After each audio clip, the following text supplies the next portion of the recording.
What is up, guys? Dashing here, and we are live here in the Red Room Room, Las Vegas, Nevada.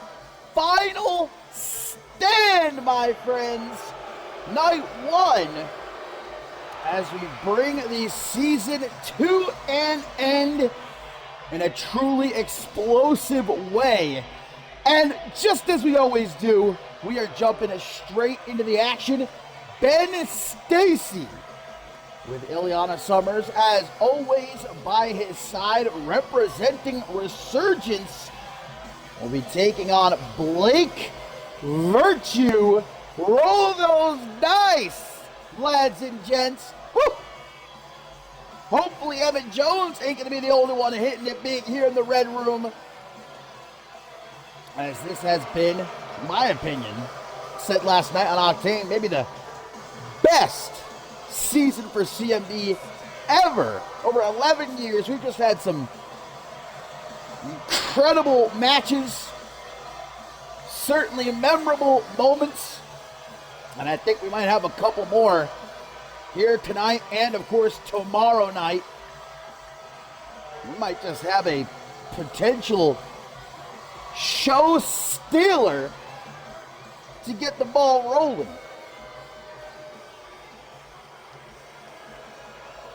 Just when Blake Virtue thought that he had potentially finally gotten one over on his dear baby sister, Cassidy Vice, by taking out Andrew Briggs in Mexico City. It's like I mentioned before, the Hydra, you cut off one head and two grow in its place. Cassidy Vice pulling out the rug from underneath Virtue again when she revealed that Ileana Summers and Ben Stacy have joined her crusade. So with Andrew Briggs out of action, Ben Stacy steps up. Blake Virtue, I said as much last night on Octane, has had a tumultuous season overall. There have been some good moments. Winning the CMV Championship obviously will be a significant moment in his CMV career, but I'd say a lot more lows than highs. Betrayed by his two best friends, and now, as if it couldn't get any worse, his own sister stabbing him in the back.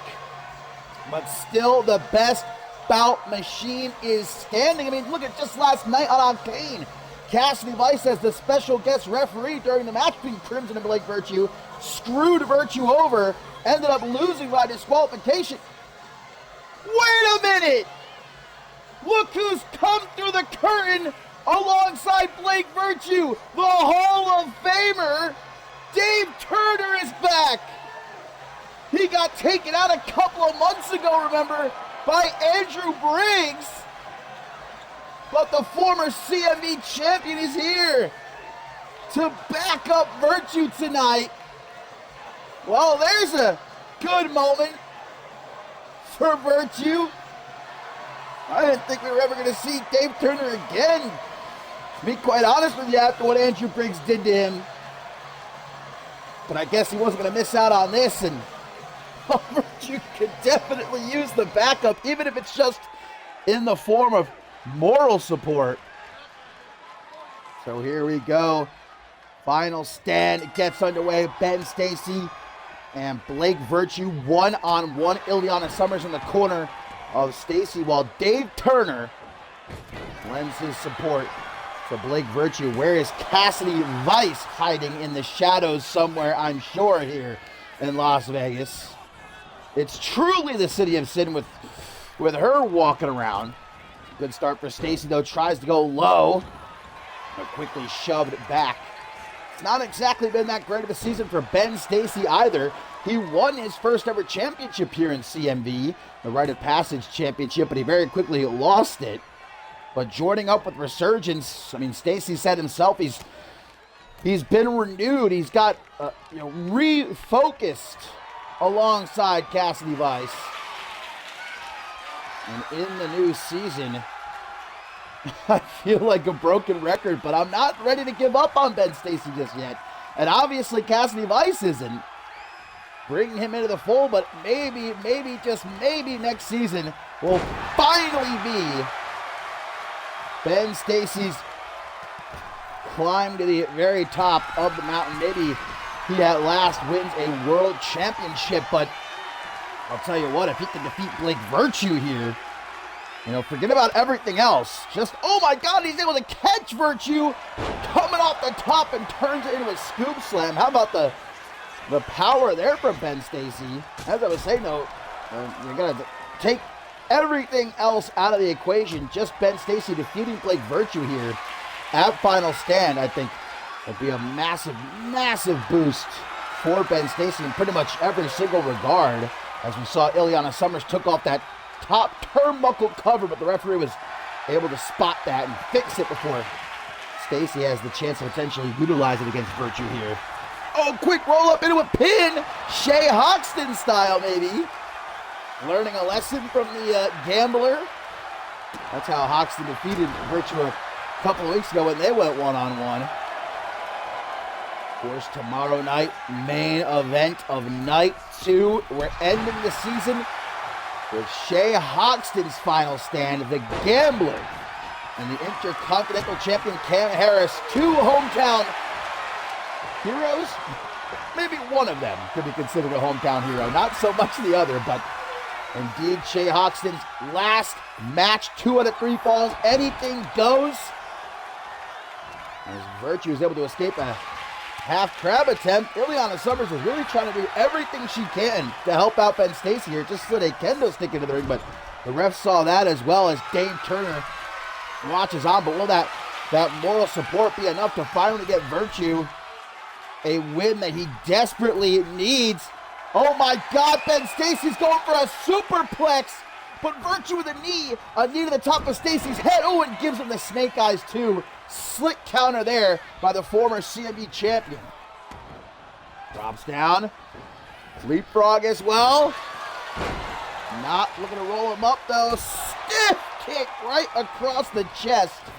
And follows up with that vintage Virtue knee. And I think that may have busted Ben Stacy open. Yes, it did. And Virtue, man, you wouldn't blame Virtue for kind of drifting off to the dark side. I talked about it last night during Octane. I wouldn't blame him for walking off, just burying his head into the sand after everything that's happened over the past year, but not Blake Virtue. He's still standing, but for how much longer will that be the case? You could already hear my voice going, rest in peace.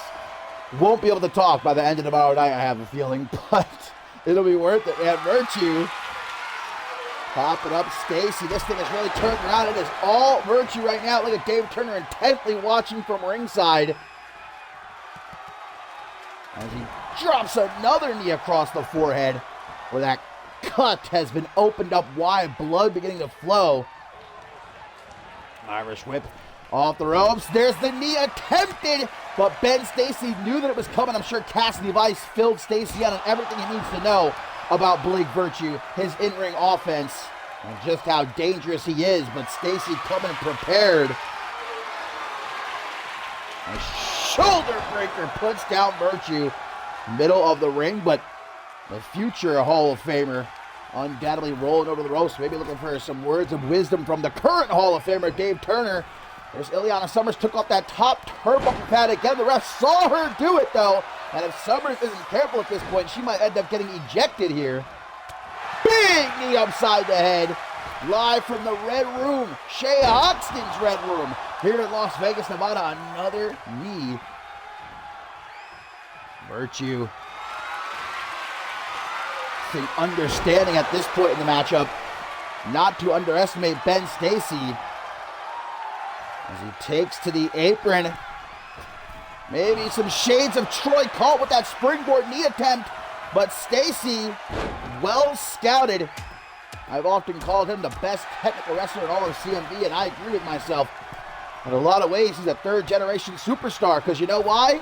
His mentor, Jay Young, a Hall of Famer, was trained by none other than that man right there at ringside, Hall of Famer Dave Turner. So, got the teachings of 2 all-time greats kind of flowing through his brain. So Virtue into the pin, a kick out at 2. And Dave Turner's starting to look a little bit worried. Can't count Virtue out, never. That's something I learned a long time ago. Even though it looks like he might be at his worst, his wit's end, you might say. Knee party, there you go, baby. Down goes Stacy into the pin. 1, 2. Even Dave Turner reaching out. Not believing it. Ben Stacy kicking out.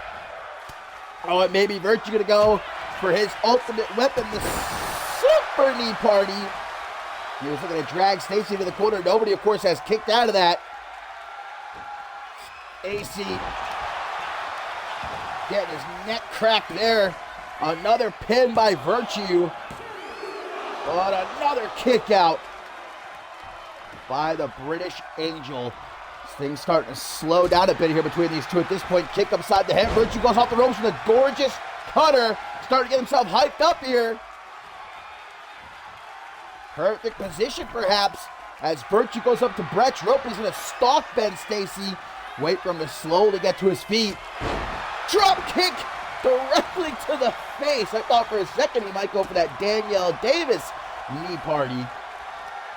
Our Divine Champion defends her championship, of course, tomorrow night against Brianna Story, but I'm sure that she's right now watching her fiancé, hoping that maybe he can finally get a much-needed win, but instead she might have to watch as he's forced to tap out. Kraken's clutch is locked in, but not for too long. Virtue gets out of it. There's the knee he was looking for before.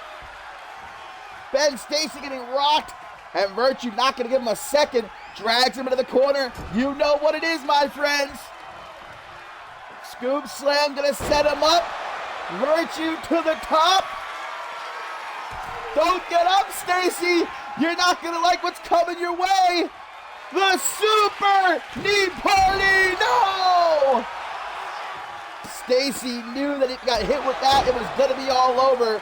Nobody has kicked out of it, but he avoids it. And now Stacy goes to the top rope. Senton cracking the ribs of Virtue into the pin. 1, 2.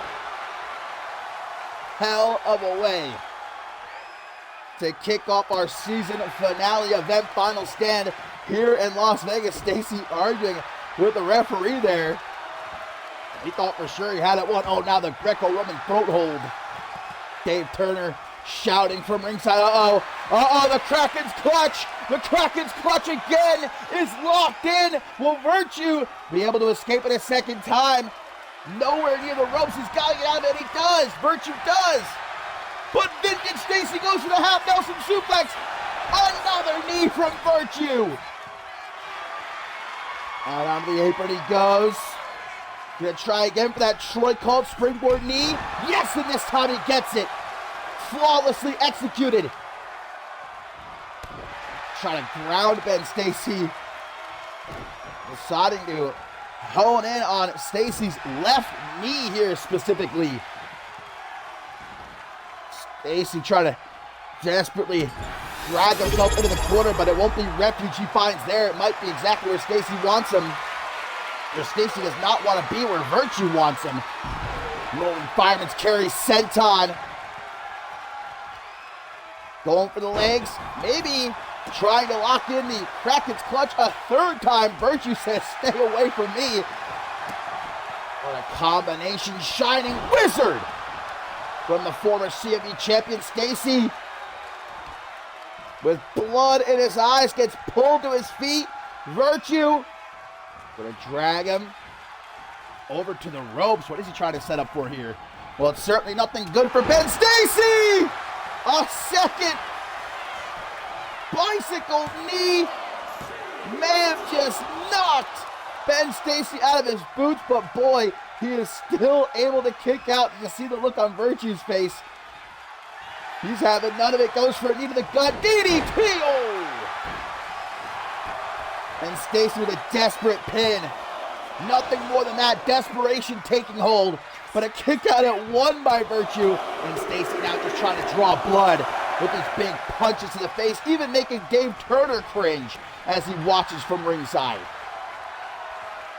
Stacy starting to wonder what he's got to do, man. The Kraken's clutch twice. He's going for a bow and arrow. A bow and arrow has been applied bending Virtue over his knees. Virtue gets out of it, little tadpole splash. Both men back to their feet. You go high, I go low. Neither connects though. Virtue's got him caught, however. Is he gonna try for it again? Is Blake Virtue to try for it again? It didn't go well for him the first time, but Virtue does not quit in all aspects of his life. The best bout machine never surrenders. Super knee party! Nobody has kicked out of it yet. 1, 2, what? Ben Stacy just kicked out of the Super Knee Party! First time anyone has ever kicked out of that move! That is a surefire finish for Virtue time and again he's beaten the best of the best with that, but not Ben Stacy tonight. Well, Stacy may have kicked out of it, but I think you can say he's thoroughly rocked. Not to mention the blood pouring down his face. I don't know if he can stay standing for much longer. Oh, and now Virtue, speaking of blood, he's been cracked wide open as well off those kicks to the face. Blocks the knife edge shot, though. What does Virtue got to do, man? He has thrown everything, and that includes the kitchen sink at Ben Stacy here in this one, man. A shoulder breaker, followed up by a simple reverse DDT, but sometimes simple works. God, Ben Stacy, oh, throws him up, not for the pin, but like daggers to the chest. Stacy up onto the shoulders again. Virtue elbows to the side of the head, gonna ring that bell. Gets him up to his feet. What a back suplex! But Stacy, the ring awareness, rolls over to the ropes. Ooh, caught him with the body shot. Send that boy packing. Virtue is gonna take flight over the top of the plancha. Holy shit! Match of the year! Match of the year! I'm calling it now. It ain't even over yet. Get him back into the ring now. No, Virtue has gone beast mode at this point. Slamming Stacy face first off the apron. But now Ileana Summers comes to the aid of Ben Stacy, distracting Virtue. Come on, Virtue, you're better than this. You know better than this. And this gives Stacy the time he needs to get back to his feet. Virtue into the ring. But Stacy taking his time. He's in no sort of rush. And being a bit cheeky here is Ben Stacy. As Virtue tells him, get back into the ring. We're not done yet. Forearm smash gonna rock Virtue. Gives Stacy his chance to get back into the ring. And there's that half Nelson suplex again. Virtue counters it. Virtue with a Meteora. Another shout out to Troy Colt. Irish whip into the corner. No way he's gonna go for it again. Well, Ben Stacy may have kicked out of one Super Knee Party, but I will sell my last pair of shorts if he kicks out of two of them. Into the pin. 1, 2, 3, Blake Virtue. Finally gets the win.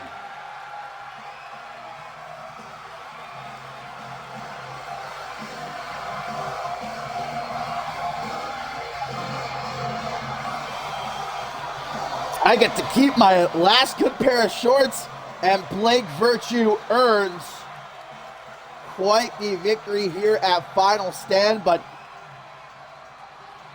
I don't want to rain on this parade. Things are far from over. Cassidy Vice still lurks in the shadows, and Virtue, he can enjoy this victory tonight. He can bask in this win for now, but coming with the new season, something tells me that things aren't going to be getting any better for Blake Virtue, but in fact, might get a whole lot worse before the end.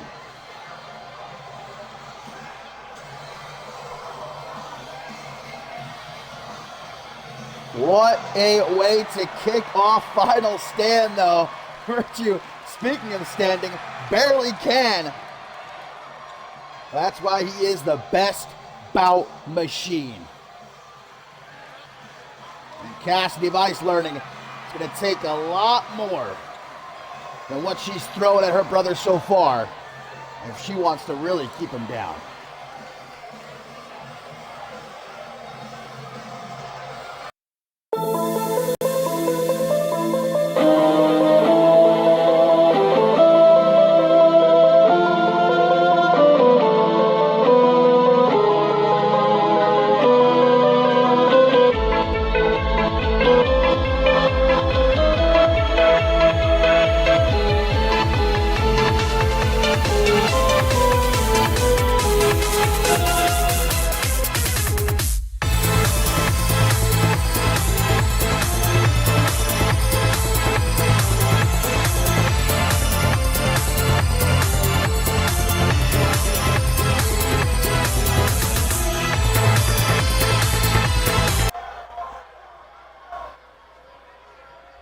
And there you can see, my friends, hanging above the ring here in the Red Room, that steel cage, because it's time for the Hallowed to implode. I think that happened a while ago, to be honest with you.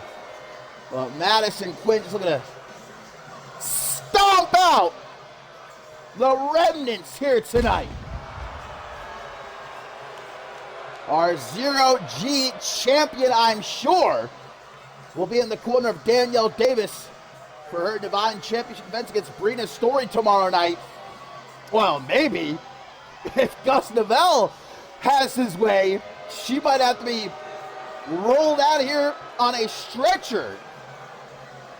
But indeed, it's a steel cage matchup. Madison Quinn, Gus Novell.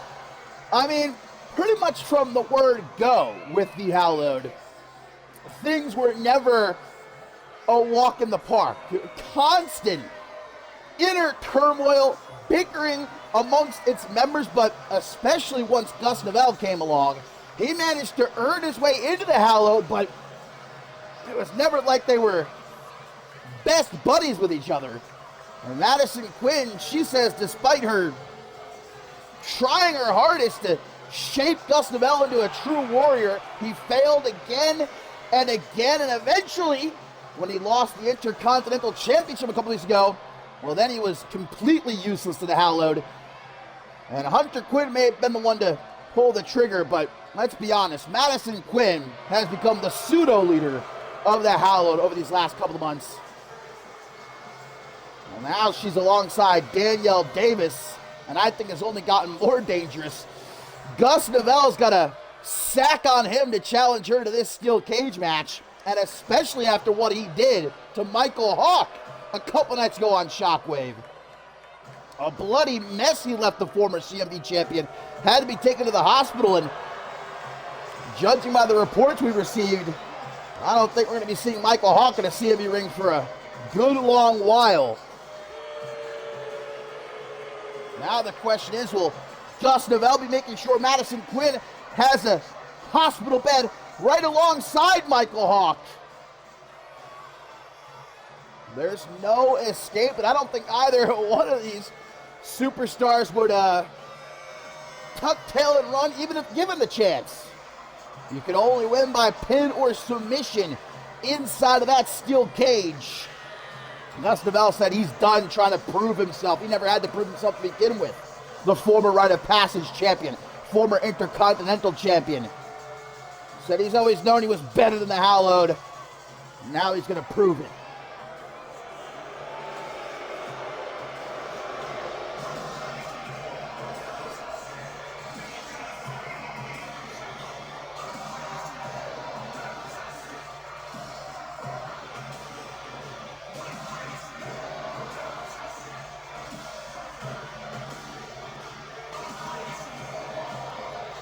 Shay Hoxton's Red Room is about to become a war zone as the cage lowers, locking these two inside again. You can only win by pin or submission, and this goes beyond any championship gold.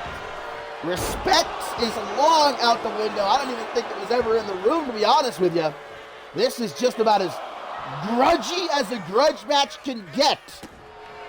For months, Gus Novell has been the victim of physical abuse, certainly emotional torment at the hands of the Hallowed, but specifically Madison Quinn. Up against the ropes. Elbow to the side of the head. But here's some headbutts. Gonna knock Novell down. Well, the last time that Gus Novell was inside of a steel cage was just a few months ago when he did battle with Madison's brother, Hunter Quinn, at the Rulers of the Ring event. And, well, you might remember back to that, things didn't go so well for Novell. So we'll see if it's kind of his curse getting inside of a cage against a member of the Quinn family, or if he could perhaps break that curse. Here tonight at Final Stand, he's coming out of the corner with a kick right upside Madison's head. He's going for another one, a second punt kick, and follows up with a beautiful springboard moonsault inside of the cage. Gus Novell has got that piss and vinegar flowing through his veins right now. He is just unloading on the Zero-G champion with a power slam middle of the ring. Quick swing the legs. Madison gets herself up. Brutal knee. And just falls back into the pin seat. Even the referee wasn't willing to get into the cage with these two. And I don't blame her for a single second. She's going to count from outside of the cage. Gus Novell able to kick out. He's crawling into the corner, but Madison is right there on him. Turns him around. And a kick right to the knee. Well, this is the first time that these two have shared a cage together, though. Tiger Bomb, Vintage Quinn. Take your pick, Madison or Hunter. As I was saying, they were in War Games together last month, fighting on the same side. Certainly not the case here, as the Beast Bite is locked in. Will Gus Novell succumb? No, he's able to escape. I think Madison Quinn, in only the few months that she's been here in CMV, has been far more successful with that Beast Bite than her brother Hunter really ever was. She's won many matches with that, whereas Hunter has maybe won a handful over the years. Dragged over to the ropes. Irish whip, the Zero-G champion. Oh, not able to act quick enough, and Gus sneaks an elbow in. Off the ropes he goes with a kick so ferocious it actually turned her inside out. I think he might have landed on his tailbone, though. Oh, he certainly did there, missing that senton, as now Madison tries to rip his leg off. And Madison says, I can go all night long, baby boy. You better have more than that to give. Well, the Hound most certainly does. Kick to the midsection. And a power bomb right in the middle of the ring. There's the howl of the Hound, perhaps calling for one of his submission moves, perhaps. But Madison, you say nothing else, these two have certainly gotten to know each other very well. Training with one another, the matches they've had together. Gus gonna try to just rip Madison's head off. But the Zero-G champion, I don't know why Gus Novell keeps going for her head. I think Madison's head is about as hard as a boulder. She's got a weakness. I don't think it's going to be her head. But that seems to be the primary target. Well, speaking of the heads, though, Gus Novell's about to get dropped on his. No, he counters the Psycho Drilla, and a huge cutter out of the corner. Quick thinking by Novell. That's why knowing your environment can really come in handy in a dirty pin. Hey, no disqualifications inside of the cage. But the added leverage does not pay off from behind. Oh, drops her. Just like that, blink of an eye, but not going to stop there. Gus Novell, might be time for the end of Heartache. Into the pin, can Novell do it? 2, just at 2. Didn't even give him a 2.5. Certainly not a 2.999. He's going to dig his nails into the flesh of Madison. I don't know what's happening here. He's managed to take Madison Quinn off her feet into some sort of submission. I can't even begin to tell you what exactly Novell was cooking up right there, but either way, Quinn able to get out of it.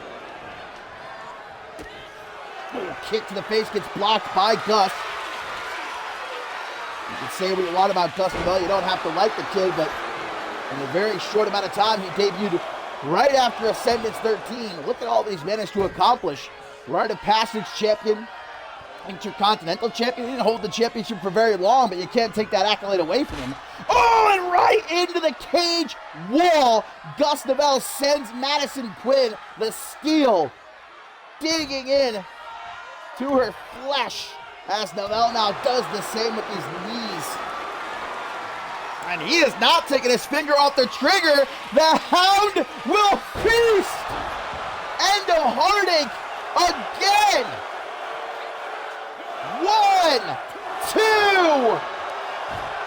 A second time at the count of 2. You see Gus Novell getting more furious. He's just gonna, wait a minute, what's he doing? Hang on, pause. That camera angle made that look very sus. I'm pretty sure he was trying to bite her nose instead of going for a potential mid-match mooch. But, well, Madison, obviously, no matter what, was not too thrilled. Drops down. Belly to belly, gouges the eye. Novell, and another cutter out of the corner. Well, he's got Madison Quinn blinded. Can't be stopped. Madison, a third! End of Heartache! Handing him out like Halloween candy, baby! And Gus Novell, what?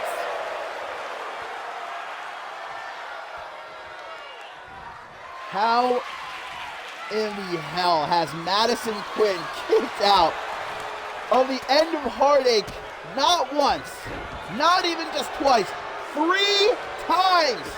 Gus Novell has hit her with his best move, and she just keeps getting back up, man. Gave her a little bit of old school Schmitty right there. She's just gonna shake it off, sweeps him off his feet. And that choke slam from the Zero-G champion. She now hooks the leg. But Gus Novell kicks out Madison Quinn. Locked inside of this cage, nowhere to go. She's pleading to the wrestling gods above. Another choke slam into the pin.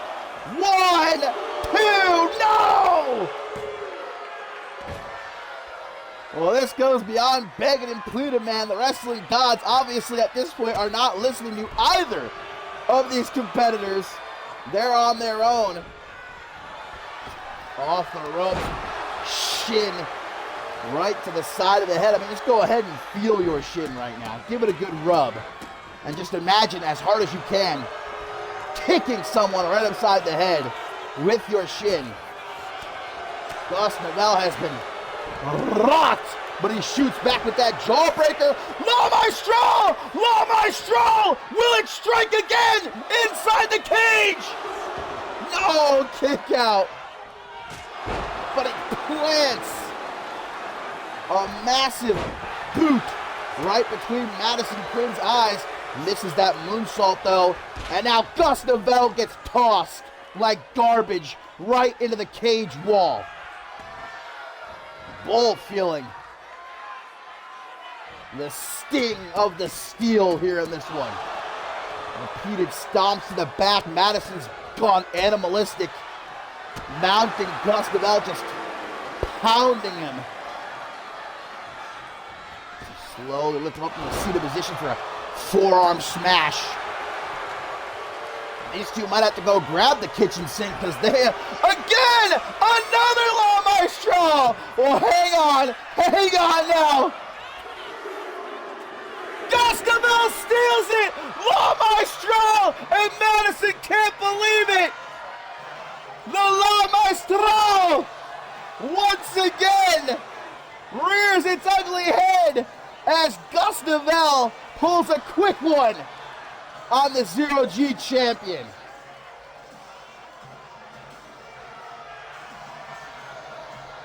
But put yourself in Gus Novel's boots.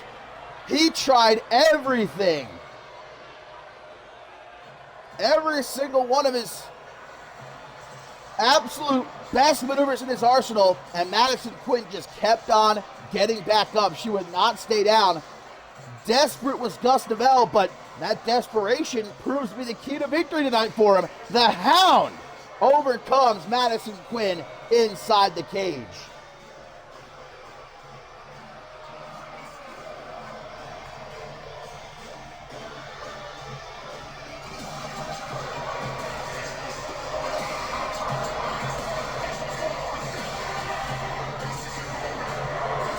Gus Novel vindicated after so many months of having his throw under Madison Quinn's boot.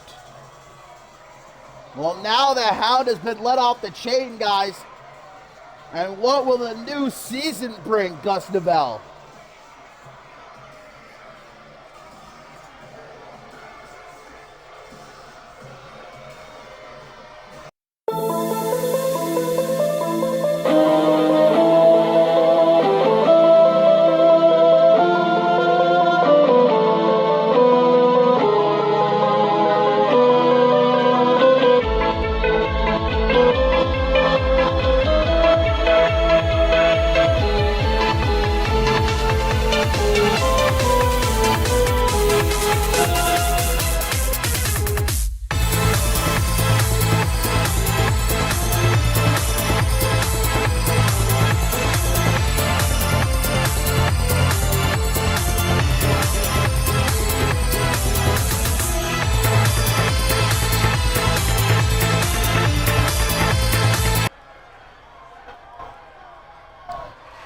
Coming up next here in the Red Room, guys, live from Las Vegas, Nevada, it is time for our first of 4 world titles to be on the line. Yes, later on tonight, our main event for night 1 of Final Stand will, of course, see Isabella Almas challenge Ruby Raquel for the Women's World Championship. And tomorrow night, night 2 of Final Stand, not only does Brina Story challenge Danielle Davis for the Divine Championship, but Fidela De La Rosa steps up to Schmitty for the CMV Championship. But right now, it's the Global Championship that's up for grabs. The Egyptian Dominator looking to do what he could not last month at Bloodsport, and that is dethrone the British Baller. Ahmed's not a man to hide behind excuses. He said he underestimated Chris Diamond in Mexico City. Maybe he didn't take him necessarily as seriously as he should have, and he got caught up. But the Egyptian Destroyer says that is not going to happen again. He knows the kind of man Chris Diamond is in and out of the ring. Says he's got him lined up in his sights, and there will be no making off this time around. Earning this rematch, well, earning, I put in quotations, came out last in the gauntlet match, eliminating an already beaten to a bloody pulp Diamante in a matter of a couple of minutes, but doesn't matter how you want to look at it, and it certainly doesn't matter what you think. Ahmed looking to end the season as global champion.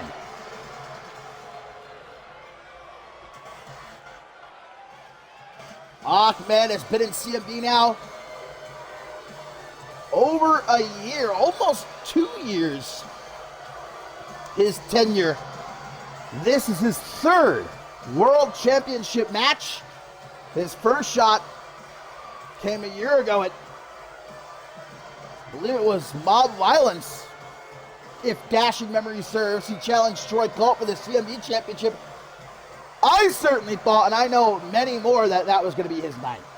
And then again, I was sure that in Mexico City, Ahmed would be walking out as global champion. That was not the case. Third time is the charm, the old saying goes. Let's find out if that really is the truth.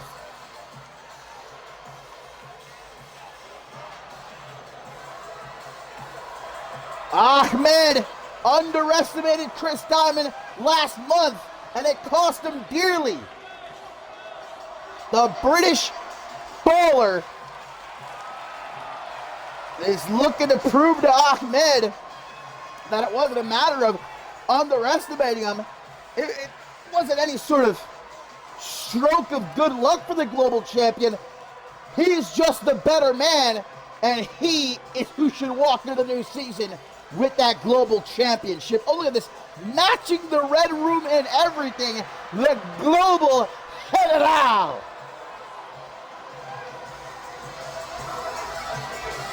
Well, the question we have to ask, though, is how is our global champion feeling after what Ahmed did to him just a couple minutes ago on Shockwave? Locked him in the Cairo clutch, guys, and did not let go. Security had to rip Ahmed off of Diamond. Surely he's still feeling the effects of that. Ahmed saying, if I wanted to, right there, right then, I could have snapped your spine in half, but I need you to make it to final stand because I need to take that global championship from you. And here it is, Ahmed with a chance to redeem himself after what went down at Bloodsport. Is this indeed Ahmed's time? Or will the British baller, the global general, once again prove exactly why he has that moniker? Because he deserves to be global champion.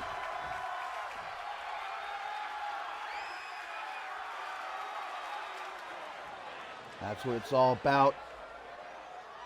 Who will enter the new season as global champion? The champ that runs the camp on Shockwave. King of the mountain. The Egyptian destroyer. The British baller. Here we go. And Bloodsport, if that matches any indication, man, it was 1,000,000 miles a minute. We'll see if that's going to be what it's like here tonight, or if Ahmed will try to maybe enact a different strategy. He's got to slow Diamond down. He's got to figure out a way to take him off his feet primarily, wear him down enough so that he can lock in that Cairo clutch. Remember, that's what he tried to do at Bloodsport. That's what led to his loss. He went to lock in the Cairo clutch. Diamond slipped through his legs and hit the break your neck foundation to win the match. That's just how slippery our global general can be. Crafty as they do come. Oh, leapfrog. Leapfrog again. A big back elbow. Chops down at the challenger. It's certainly not looking like a good start for Ahmed here. Go to the corner for a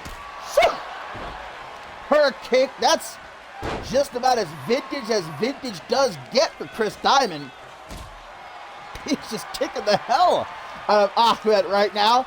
And it seems like he's maybe not too impressed with his challenger the opening minutes of this match. It was telling Ahmed, come on now, big boy. I thought you wanted a fight. DDT from off the ropes. And Ahmed is bleeding. Hang on, he's taking Chris Diamond's gimmick here. I'm sure Diamond will bleed at some point in this match. Ooh, there's a DDT of his own.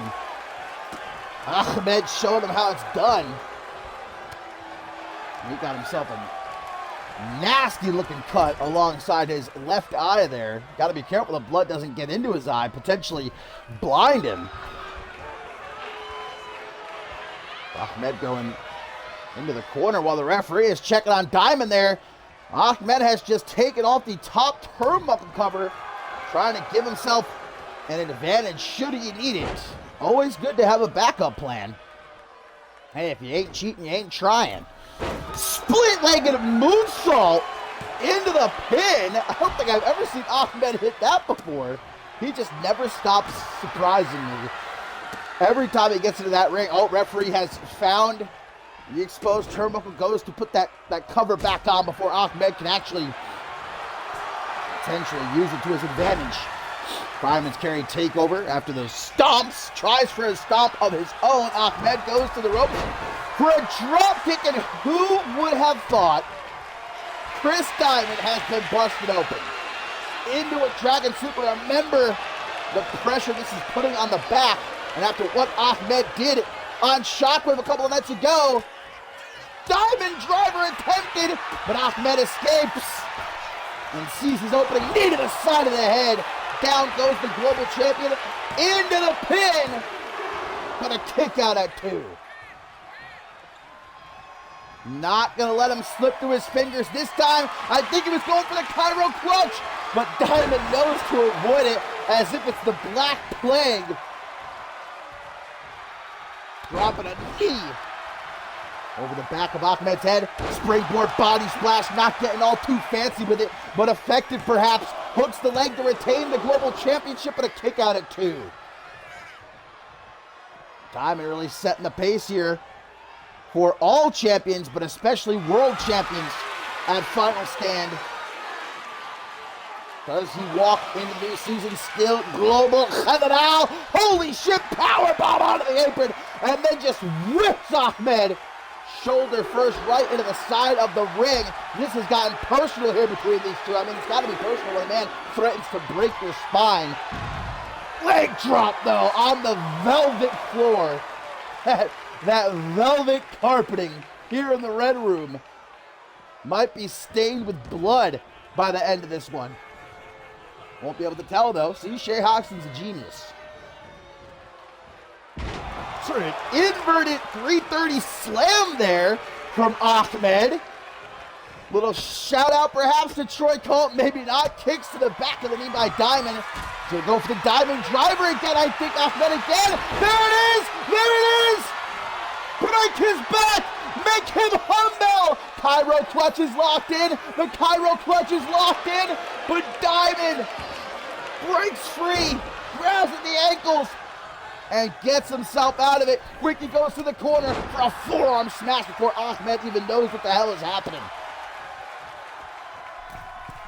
Now from Brett's rope, Diamond, his back, I can only imagine it's got to be on fire right now. Oh, and he misses the neck breaker. Didn't have that lined up. Clothesline! Ooh, Ahmed is feeling himself right now, baby. And that is bad news for the global champion with a deadlift powerbomb continuing to work that back. Oh, and again, pops him up into a German suplex, well, a back suplex more so. Oh my God, man. We are witnessing a live dissection. Deadlift, running, power slam into the pin, but Diamond kicks out. Diamond might have to roll himself into the new season in a wheelchair. The way Ahmed, Cairo clutch! All the damage done to the back! Cairo clutch is locked in again! The Cairo clutch, middle of the ring! But Ahmed lets go. Ahmed releases the Cairo clutch because he's not done. More pain to be inflicted. Another knee upside the head. It's over. It's over. No! The British Baller, don't ask me how, because I'm not going to be able to tell you. Ahmed released the Cairo clutch just to hit that knee, and Diamond still kicks out. But he might not have any idea where the hell he is right now, my friends. Ahmed coming out of the corner. No, there's still life. There is still life in the British Baller. Dropkick attempted, but Ahmed's too fast to get out of the way. And what is this now? An inverted Boston Crab. Oh, just imagine the pain. Diamond must be in his back.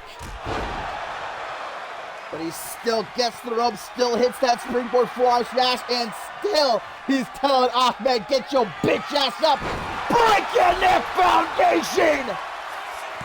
1, 2, kicks out. Was that it? was that all Diamond had. Ahmed crawls to the corner. He got caught off guard there just like he did at Bloodsport. Spins him around. Oh no! Oh no! The power bomb! The back of Diamond is shattered.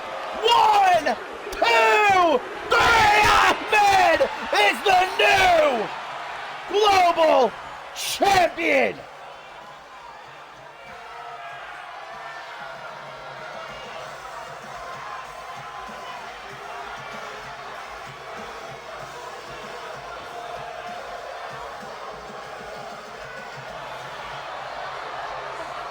The prophecy fulfilled. Ahmed said he underestimated Chris Diamond at Bloodsport, and he was not going to make the same mistakes again.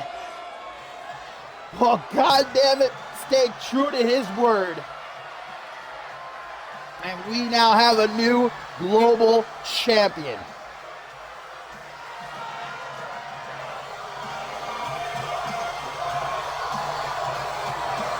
No longer will it be referred to as the powerbomb that beat Post Malone, but instead the powerbomb that won him the global championship.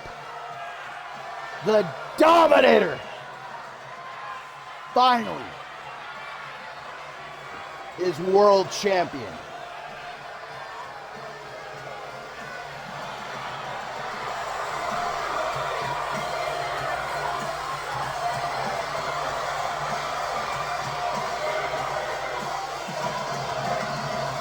We might seriously have to get somebody to go in there and check on Chris Diamond. But there is going to be a party tonight in Vegas. Ahmed, your new global champion.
Well, my friends, we just saw a new global champion crowned, and indeed, congratulations again to Ahmed. But up next, will we have ourselves a new Anarchy champion heading into the new season?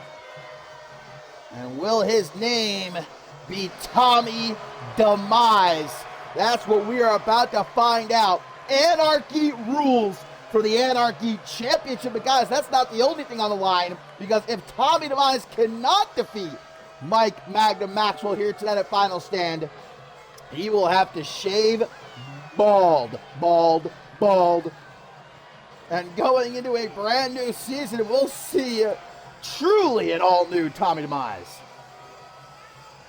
Well, this is a rivalry that is heated up quite significantly in just a few short weeks. Constant back and forth between these two, but Demise says the time for talk is over. We certainly saw that a couple of weeks ago when Demise beat the hell out of the Anarchy champion after his match with Fidel de la Rosa. You know what we also saw just last night on Octane is the resolve of our Anarchy champion. That tag team matchup, it was Grim and Tommy Demise against Mike Magnum Maxwell and Fidel de la Rosa. And you don't really need to look any further if you want an example of the heart that this man, Mike Magnum Maxwell, possesses, because Tommy DeMise and Grimm, I mean, they pretty much took turns putting Maxwell through a meat grinder. By the end of that match, it looked like he had been hit head on by 10 Mack trucks all in a row. But still managed to win that tag team matchup. Can he win this one, though? Anarchy rules for the Anarchy Championship. Will Mike Magnum Maxwell enter the new season still champ? And of course, Anarchy rules means no countouts, no disqualifications, anything goes, falls count anywhere here in the Red Room. We are either going to see a new champion crowned, or we are going to get out the shaver, get out the clippers, and Mike Magnum Maxwell going to go to work. We'll see just how good of a barber he is. Maybe he's got another career waiting for him after wrestling.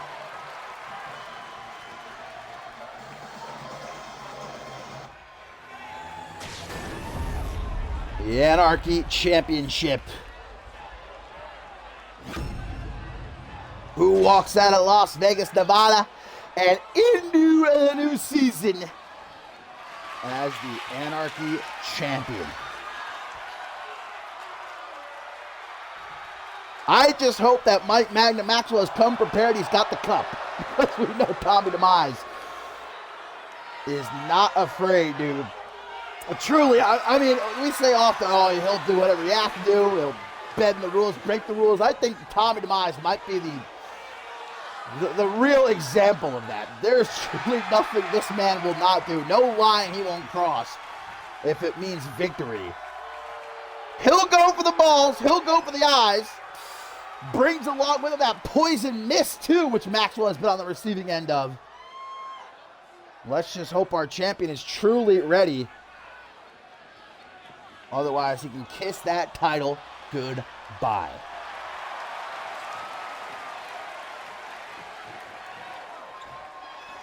Tommy DeMise looking for his first championship here in CMV. Mike Magnum Maxwell defending his first championship here in CMV. His very first defense, as a matter of fact.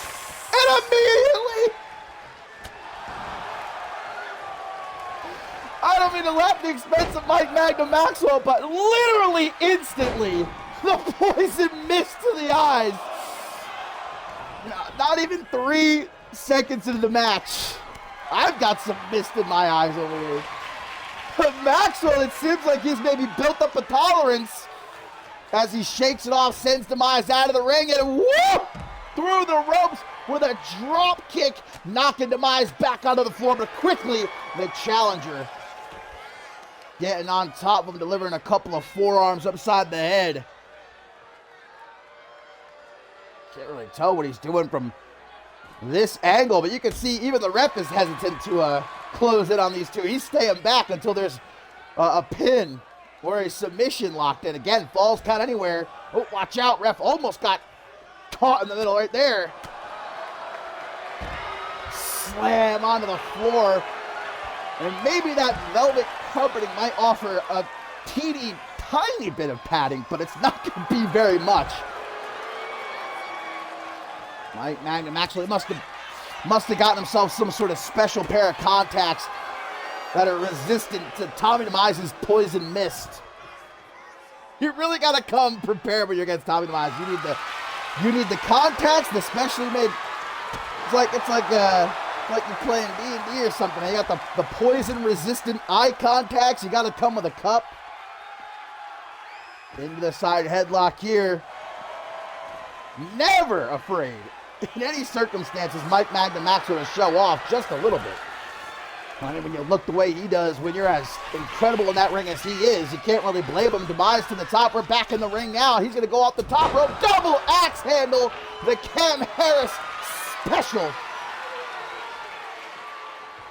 Now from the corner with a stomp right to the back of the Anarchy Champion's head. Are we going to have a new champion just like that here at Final Stand? No, a kick out at 1. It was less than 24 hours ago, guys, that Tommy DeMise and Grimm ripped Mike Magnum Maxwell apart limb by limb. I mean, it really doesn't take a genius to say that Mike Magnum Maxwell is not coming into this one at 100%. But even Maxwell, less than 100%, is going to be more dangerous than the vast majority, I'll say it, of competitors in that locker room. It's knocked off the top and now gets busted open. Those punches from Tommy DeMise proving lethal as he scratches the back of the Anarchy champion before sending him into the corner. This has largely been all Tommy DeMise so far, though. The last time these two met one-on-one, Tommy DeMise used all of these tricks, the poison mist, the low blows, and it wasn't enough to get the better of Mike Magnum Maxwell. So I certainly hope that he's got an ace up his sleeve if he wants to leave Las Vegas as the Anarchy champion. Well, that paradigm shift is a good place to start. Into the pin, kicks out though. Mike Magnum Maxwell, there's no denying that he is in a lot of trouble, and he desperately rolls out onto the apron. But DeMise is not trying to give him even a single second of rest. Oh, and a half Tarantula. No countouts, no disqualification, so there's nothing the ref can do about this. Boot to the side of the head, gonna knock Maxwell down to the floor, and a senton off the apron, man. Tommy DeMise is dominating. And here it is. Who's gonna win the predictions contest? It's a light tube. Who predicted light tube to be the first weapon brought out? Well, Mike Magnum Maxwell probably did it. Just got it smashed over his chest. As now he looks to finish Maxwell off, but the Anarchy champion springs back to life, tossing DeMise down onto the floor. Just a couple of seconds to catch his breath before now an ankle lock, which DeMise shakes him off pretty quickly. Stabbing blows to the midsection, the old prison shank right there. Well, we got a piece of light tube all the way over here. It's going to roll into the crowd. Somebody's going home with a nice little piece of memorabilia. I don't know how nice it is. Just whipped Maxwell back first into the steel barricade. Went for the pin. 2 count for Tommy DeMise. Remember what's on the line, though, for DeMise. If he loses, guys, he doesn't just not become Anarchy champion, but he has to shave bald. And that hair means a lot to Tommy DeMise. I think we all know someone like that in our lives. Their hair is just their entire life. Tommy DeMise is one of those people. I don't know if he'd be the same. He definitely wouldn't look the same. Off the ropes. Body splash. I'll tell you, that's not looking like that's going to happen. The way this match is going so far, Maxwell got him by the leg. There's the STF. The STF. Mike Magnum Maxwell finally gets DeMise down, puts him in the STF. But a sharp elbow is all it takes for DeMise to get out of it. Walks right into quite the barrage. And now just a desperate ploy. Only a 1 count off that pin attempt. To the outside goes Maxwell. He's digging. He's digging for treasure. What's it going to be? A trash can lid. Maybe going to save that for later. In case of emergency, grab the trash can lid. Popped up onto his shoulders. DeMise with a Michinoku driver. As he tries to readjust here. He doesn't want to let this get away from him. He's been doing so well. The Psycho Magnet! He hit 2 of these in a row last night on Maxwell, and it didn't keep him down. And so why does he think 1 will be enough to do the trick? Maxwell kicks out, but he's not out of danger just yet. Elbow to the heart. To the beating heart of Mike Magnum Maxwell. Uh-oh, Maxwell may have accidentally handed Tommy DeMise a weapon here. Grabs that trash can and just throws it at his knee. Maxwell able to get to his feet. There it is! Low blow! Gouge the eye. Low blow. And into a cross armbar. Will DeMise be taking Maxwell's arm home, if not the Anarchy Championship? Gets out of it, but look at the damage done, man. Pretty much his entire face is covered in blood, bruising all up and down his chest and back. Maxwell, I don't know how much he can endure. Woo! Face first up the middle turnbuckle. That's gonna have Tommy Demise blinded. Maybe just long enough. Maxwell picks up the trash can lid, bonks him over the head with it. Pure steel into the pin. 1.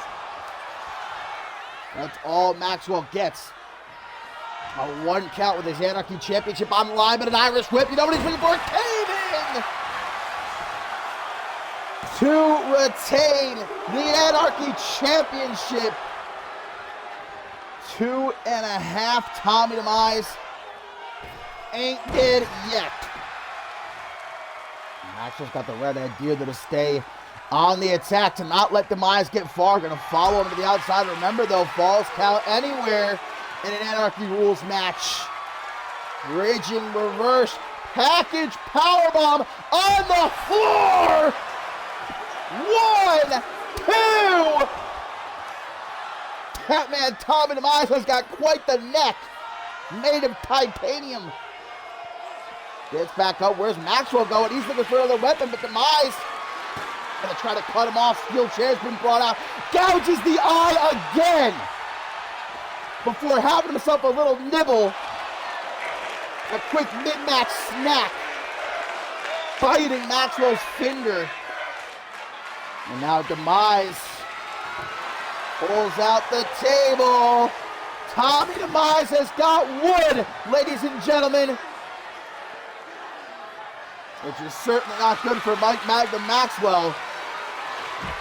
Another Nishinoku driver to see Maxwell grabbing at his back. He and Chris Diamond have something in common. Lanzenberg lobotomy on the floor. Velvet carpeting be damned. But Maxwell still manages to kick out.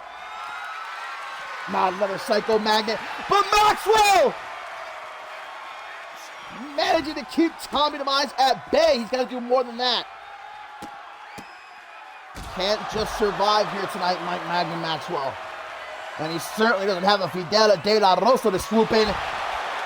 Another cave-in, hooks the legs to retain. Mike no, that wasn't a 3. I thought this one was over, and I think Maxwell did too. He's kind of tweaking a little bit.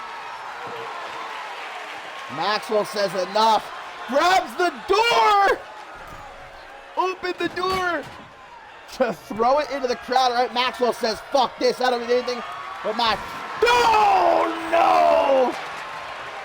Trash can lid, rocking. Mike Magnum Maxwell over the head. Our champion might not have a clue what planet he's on, but Tommy Demise, with blood in his eyes. Springboard moonsault.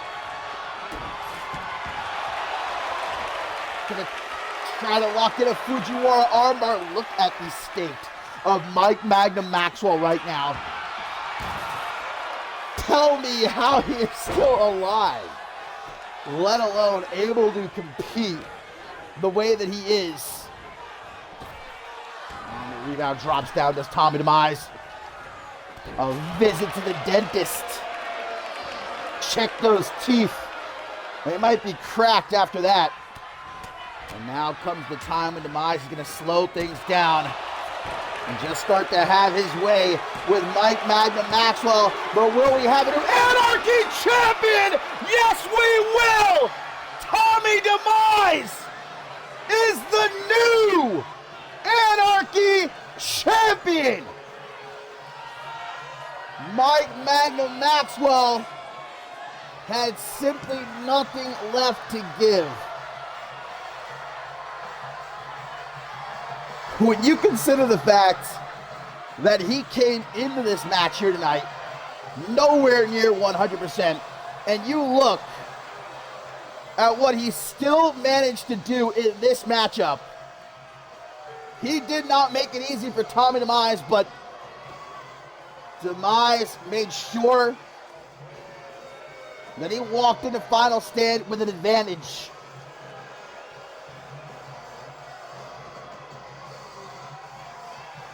And we just saw it pay off.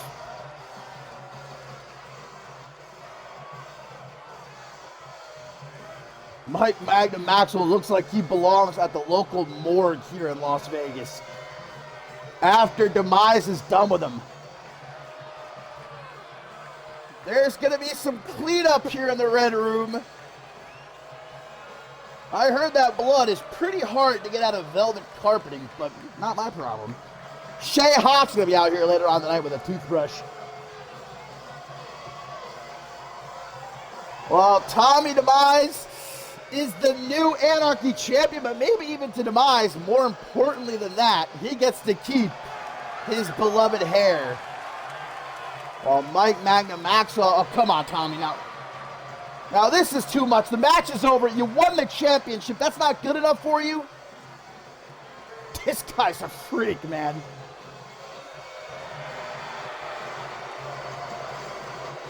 What a freak that's walking into the new season as our Anarchy champion. Is he petting him? Ref, get him out of the fucking ring. I'm afraid what he might do to Mike Magnum Maxwell here in a second.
And my friends, we are now heading into our tertiary main event here on night one of Final Stand Live from Shay Hoxton's Red Room in Las Vegas, Nevada.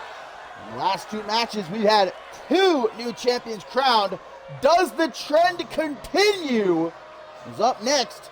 It's the television championship that's on the line.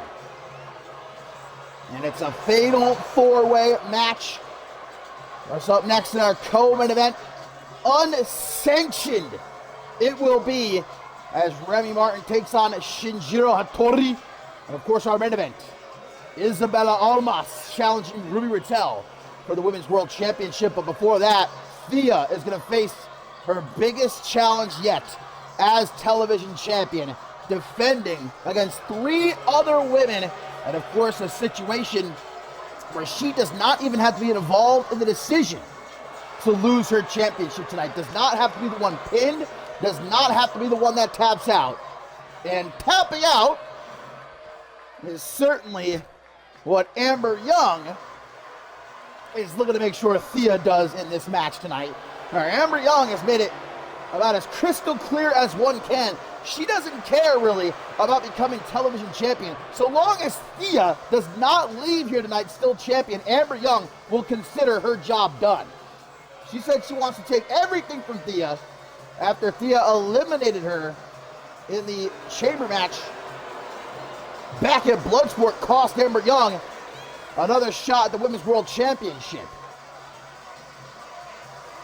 And certainly the X factor of this fatal four-way is a woman who simply will not be denied. Taryn Breeze came very close to dethroning Thea. Last month they had a phenomenal one-on-one matchup, but Thea indeed did manage to walk out still champion. However, Taryn Breeze wasn't going to let that go so easily. Been hounding Thea ever since, even cost Thea a match against Isabella Almas a few weeks ago, not to mention last night on Octane, picked up the win for her team in that trios match. Pinned Sophia E. Faith, who it looks like is going to be coming out here in the corner of Amelia Jones. You saw Amy was going to be backing up her mentor, Amber Young. Well, Sophia E. Faith might find herself a bit torn, because of course, Amelia Jones and Thea, who is she truly rooting for? Well, I talked about it last night on Octane. It would be pretty appropriate if Amelia Jones does win the television championship, because remember, Thea won the television championship by defeating Sophia E. Faith. It was trading the championship amongst themselves within the regulators. But Amelia Jones is kind of, these last couple weeks, a bit aggressive with Thea. Not appreciating Thea's, what did Amelia Jones call it, kind of crybaby antics. Telling Thea that she should appreciate what she has, and that's the television championship. I think Thea appreciates that championship quite a lot. I know for a fact the fiery Frenchwoman is proud to be called television champion. And she certainly didn't just trip and fall into her position as the champion. She worked hard for it, and she has been a fighting champion. This is her 5th defense of the television championship. Might even be the 6th. That dashing memory coming into play. But again, you can ask any champion you want throughout CMV history or otherwise, and they will tell you a multi-person matchup like this is a champion's worst nightmare, because all that you've worked so hard for could come crashing down, and you're not even beaten. You're not the one that's pinned. You're not the one that taps out, and just like that, you're no longer champion. But Thea said on social media earlier today, she knows this is going to be her tallest task as television champion, but still, she holds her head high, and she will walk out of Las Vegas, says Thea, still the television champion. Let's see if that's going to be the case or not. Just straight up lighting the velvet carpeting on fire there. I think Shay Hoxton might have the equipment able to handle that, but I digress. Hopefully he has good insurance. As here we go, our tertiary main event, night 1 of Final Stand, and Thea's television championship is on the line. Amber Young, Taryn Breeze, Amelia Jones, Thea. And as it is a fatal 4-way matchup, that of course does mean no countouts, no disqualifications, but it is not elimination style. So whomever gets the pin or submission first in the ring will indeed head into the new season as television champion. Let's not forget about the X factors of Amy and Sophia E. Faith being at ringside. Might they try to get involved? We'll have to wait and see. But already our defending champion opting to take a breather at ringside, while Amber Young, how long's the match been? About a minute maybe and change? Amber Young is already bleeding. Big punch right there from Amelia Jones. As Amber Young gets sent off the ropes now. Could be the coming out party for Amelia Jones. It'll be her second coming out party technically, but well, I talked about it last night during that trios match on Octane. Amelia Jones has really been stepping up her game these last couple of months. She beat Amber Young. She defeated Taryn Breeze. She certainly earned her way into this matchup. Let's just hope that this newfound aggression she seems to have toward her supposed friend Thea does not distract her from the true task at hand. That's winning her first singles championship here in CMV. Former women's tag team champion. Of course, that was also the case for Taryn Breeze, your first championship period in CMV, as Amber Young is a former Rite of Passage champion. Queen of the Hill match winner Well, Thea gonna interrupt whatever Karen Breeze was looking for there. Gets her with the Samoan drop. Thea going here. Looks like she does not want Karen Breeze in this match. Thea made that very clear. Didn't think that she deserved to be in this championship match. Well, Karen Breeze is looking to prove her wrong. Sophia E. Faith just took off the top turnbuckle cover. She's clapping. She's like, yeah, I did it. You did indeed. But Amber Young is going to be the one to use it. Throwing Amelia Jones chest first into that steel ring. Well, that certainly backfired. As Thea now sends Karen Breeze back into the ring. And Amelia got to get out of there, but falls right at the feet of the television champion, Amber Young, with a drop kick to the back of Karen's head and a clothesline to Thea just as she gets back into the ring. Well, I got a feeling that exposed turnbuckle might prove to be a main character going forward in this fatal four-way matchup. And the ref can't do anything about it. No disqualifications. Karen Breeze taking Amber Young over to the ropes. Amelia Jones gets back into the ring. Big overhang and a knocker against the ropes. Oh, Amy has just taken off another top turnbuckle. We now have 2 exposed turnbuckles in this match. Amelia going to manage to get out of Thea's attempted suplex as Karen Breeze eliminates Amber Young from the equation momentarily. Gut check time for Amelia Jones. But Thea's right there with a fisherman suplex. Little delay on it, a little bit of spice on that one. I didn't know that the French liked this spicy. Real kick Bob Luger-esque to the merciless assassin. Thea originally wanted in a no-holds-barred match after what Amber Young did to her out in the parking garage a couple of weeks ago. Oh, this is technically no-holds-barred, so Thea, go off. But remember, your championship is on the line. Got to keep your cool, got to keep your composure. The matchbook hooks the leg to retain, but Amelia breaks it up just at 1. You were supposed to be my friend. And right into the exposed turnbuckle goes Thea now. Did Amelia Jones do that intentionally or not? We do not know. She's going up to the top rope, though. I think she's obviously aware that it's exposed now. Double boot stomp. Sent Thea into the corner. Colt kick to Jones, though. As Amber now turns her attention toward Karen Breeze, smashes her face first off the exposed turnbuckle. And again, Thea is once more sent by Amelia, sternum first, into that steel ring. And now the upside down. Upside down to Thea. Will she pin the champion? But a pin is broken up by Karen Breeze. Big old knee in the face. Amber Young appears to be on Dream Street. Karen Breeze might look to take advantage with both Amelia Jones and Thea incapacitated at ringside for the moment. Well, Amelia Jones coming back in as Karen Breeze applies a lion tamer, but Jones breaks it up almost instantaneously. Now gets dragged into the corner, or at least tries to drag her into the corner, but Amelia with some elbows to the gut.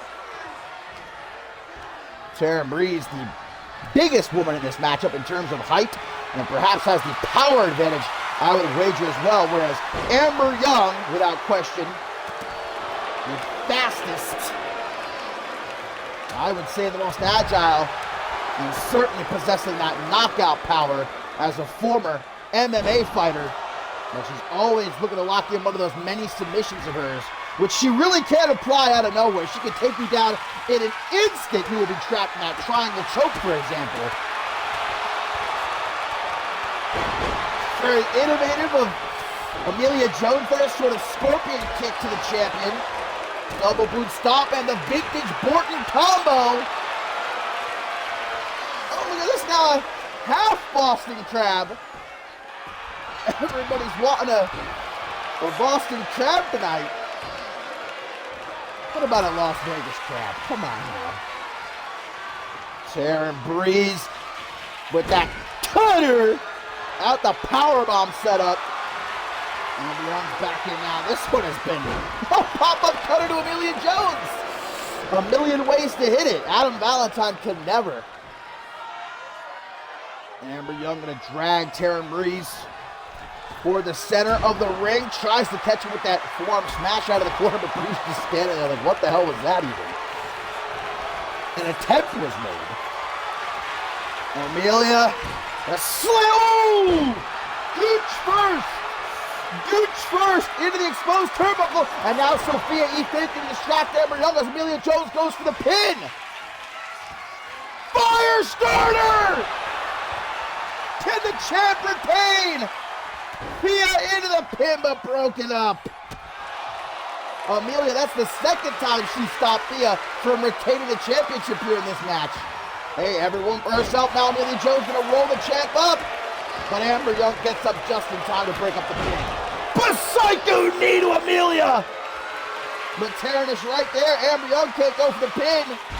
Gut check time! Can Taryn Breeze go pin Amelia Jones? Fia's back in though. Won't be a chance of that. Taryn off the top. Big gal trying to hit a missile drop kick. Obviously didn't have it properly lined up though. Amelia takes her out with a shoulder breaker. Hurricane Rana to the fiery Frenchwoman. Sophia E. Faith might want to watch out. Taryn Breeze got herself a kendo stick. X-Plex! Go for the pin, Amelia! Oh, she's going for the kendo stick. Whacking Breeze repeatedly across the chest with it. Oh, Fia's a little bit too busy over there showing off the 18-inch pythons. I don't think that's the time. They save it for after the match if you retain. A premature celebration. The muscles are impressive though.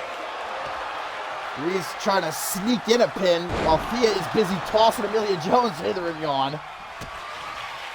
Oh, look, my Taryn was trying to convince the ref to help her out. Wait a minute, double tap, double tap. Fia reacting just in time to break up the pin. She was trying to hit the fire starter on Amelia Jones. Amelia escaped it though.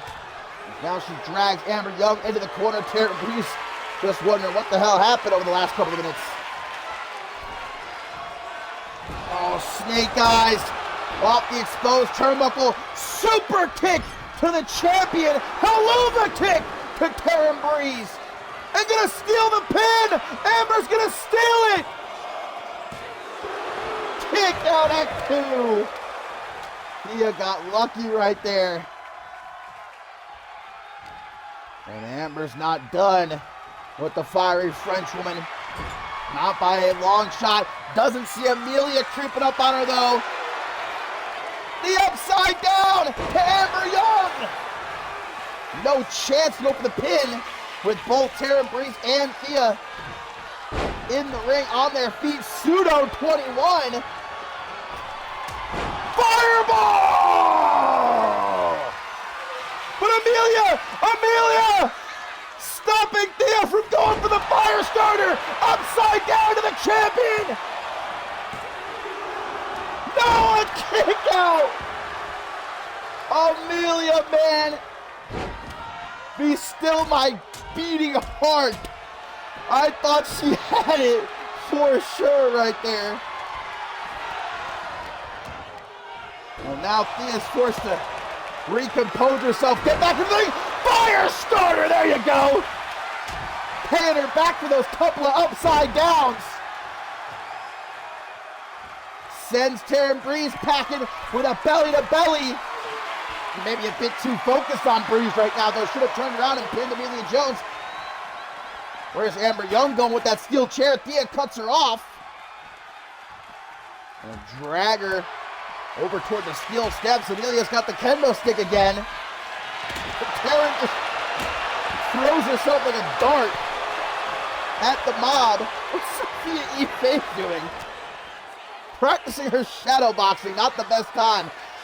X-Plex on the floor to the champion. Well, remember, guys, this is not a Falls Count Anywhere match, so these four can stay out here as long as they would like to, but they can't win the match. They can only go for the pin Only locked in a submission. Oh no! Amelia Jones accidentally takes out Sophia. Another upside down to Thea. Looks like Sophia said, what the hell was that about, Amelia? Well, to be fair, Sophia should not have been that close. Should maybe move out of the way. Still not taking the hint, though. Michinoku driver on the velvet carpeting. Sophia, move, please. For the love of God, before you get hurt again. Amber Young thrown back into the ring at the behest of the champion, while Taryn Breeze joins her. Amelia gonna grab that kendo stick first. Big knee knocks the stick right out of her hand. Colt kick to Taryn Breeze. Amber's just taking out everybody. Thea, get back up, man. I think she's received the most damage from her own friend Amelia Jones more than anybody else. Thea with the kendo stick breaks it over Amber Young's head, but doesn't see Taryn get back into the ring. Looks like Taryn Breeze and Amber Young for a moment working together. The Twister is locked in, but that partnership goes out the window real quick. Only one woman can walk out of here as television champion. Amber Young stalking Thea. But Thea knew what she was going for. Big double axe handle. Little baby Cam Harris special there. Thea. No! Taryn Breeze breaks up the super! Fire starter attempt. Savant kick to Taryn Breeze. Into the pin. We have a new champion. Kick out before even the possibility of a one. Goes for the pin again right away. But Amelia Jones is still there. You break it up immediately. Fire starter, but Amelia wiggles free. Drops Thea down. With that reverse DDT, Amber Young busy bashing in the brains of Taryn Breeze here, but still able to take down Amelia Jones. That forearm smash out of the corner. Fatal four-way match is not disappointing, man. This one is off the goddamn wall. Taryn! Electric chair driver! But Amber, where did she come from? Back in the ring to break up the pin. Amelia is gushing.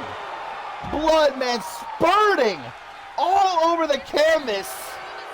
Oh, Amber Young over that double tap again. I don't even know how Amelia is conscious, the amount of blood that she is losing right now. Springboard Sabat kick, but Thea's back in. Walks right into the Psycho! One! No, Taryn Breeze with the save. Scoops up Amber Young. Gonna give her that old snake eyes onto the exposed turnbuckle while Thea sees her opening. But Taryn passed down behind. Takes out the knee. Amber off the ropes. Gorgeous! Flawless! Perfect! Dragon suplex, but Thea breaks it up before even one. Crippler crossface! Crippler crossface locked in! But Thea's out of it. Thea escapes. Blocks the kick attempt too. Upside down! Is Amelia gonna do it? Is Amelia Jones gonna do it? 1, 2! Thea would not have made it into the ring in time to break that up, man. Taryn Breeze kicked out and just saved Thea's reign as television champion. And this is how Thea's gonna thank her. With a snake eyes onto the exposed turnbuckle. Real nice. All 4 women in the ring. Television championship on the line. Blood splattered all over the canvas. Shards of kendo stick everywhere. Amy distracts Taryn Breeze, but counters the back suplex attempt. Does the Dark Horse coming out of the corner. Touching Young with a cutter just as she got back into the ring. Taryn Breeze into the pin. Everyone else is down. 2.999. Thea back in. Amber trying to greet with a clothesline. Turns it into an emerald flosion. Taryn Breeze arguing with the referee again, but that leaves her exposed. Double tap, double tap. 1, 2, now what? Amelia, you got me joking. 2.99999. That was the save of the century. Bruh. And Taryn, crippler crossface, middle of the ring. Amelia taps, and Taryn Breeze is the new television champion. And Thea had to watch as Amelia tapped out. Thea was getting back into the ring. Another second, Amelia could have hung on. Another second, and this match would still be going on. But Amelia taps out, and Taryn Breeze is the new television champion. The competitor Thea thought didn't even deserve to be in this match. The dark horse is the one who emerges. What's going on there? Bro, I still cannot believe that Amelia broke up that fucking pin. Right here, look at this. I hope it plays the whole pin. Oh, damn. But look at this, guys. Literally, Amelia, she had to hang on maybe 2 more seconds, maybe 3. And Thea would have been able to save her. But instead, Amelia Jones taps out, and Taryn Breeze is the new television champion. You love to see it. What a match. And what a win for Taryn Breeze, who will walk into the new season as champion.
Well, we had to give the great ringside crew here in the Red Room some time to clean up the carnage after that Fatal 4 match, although I don't even know why they're going to bother, because coming up next, guys, our co-main event, an unsanctioned match, which might make that Fatal 4-way we just saw pale in comparison.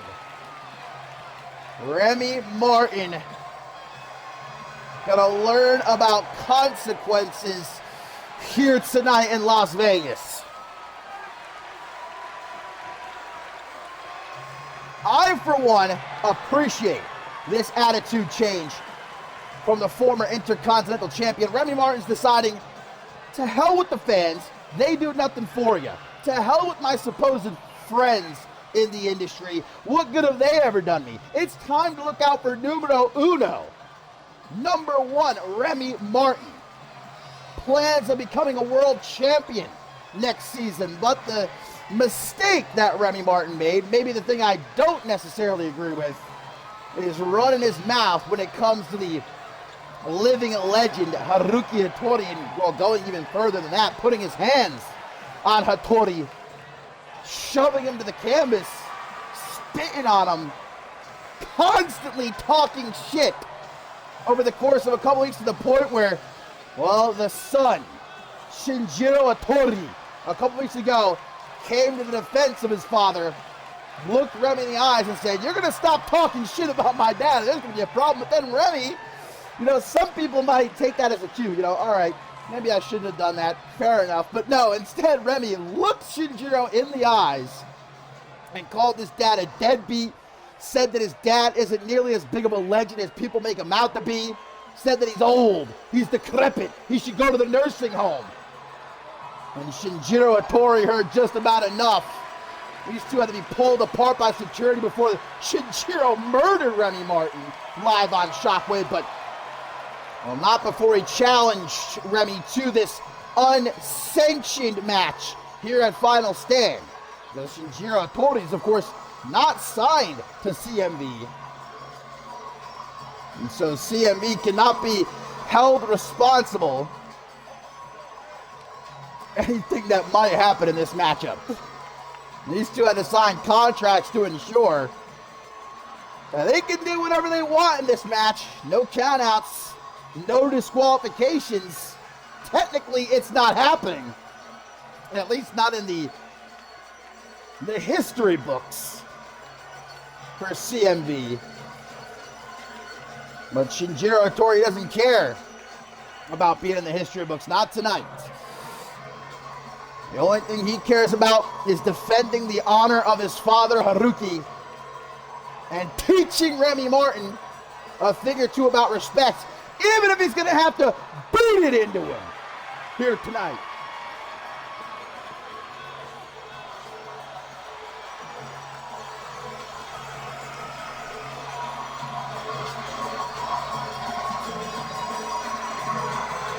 Our co-main event up next. Our main event, Isabella Almas challenging Ruby Rattel for the Women's World Championship. And guys, that brings an end to night one. We still have a whole other night tomorrow that you cannot miss. Now, Remy Martin might be missing a couple of teeth by the end of this matchup, because here we go. Unsanctioned Remy Martin, Shinjiro Hattori, one-on-one. And what you've seen from Haruki here in CMV impresses you. Well, wait until you see what the son, Shinjiro, has in store for Mr. Martin. Just kicks it off immediately with a perfect, straight out the textbook, Tres Amigos. Tries to finish off Remy immediately. I mean, that would be pretty funny. Not for Remy Martin, though. How about that disrespect? Shinjiro thinking that would be enough to defeat Remy Martin. There you go.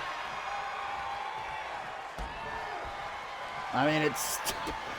You want to say that hopefully Shinjiro Hattori can contain his anger and doesn't let those emotions get the better of him, because someone like Remy Martin will certainly capitalize, but the whole reason this match is happening is because of those emotions.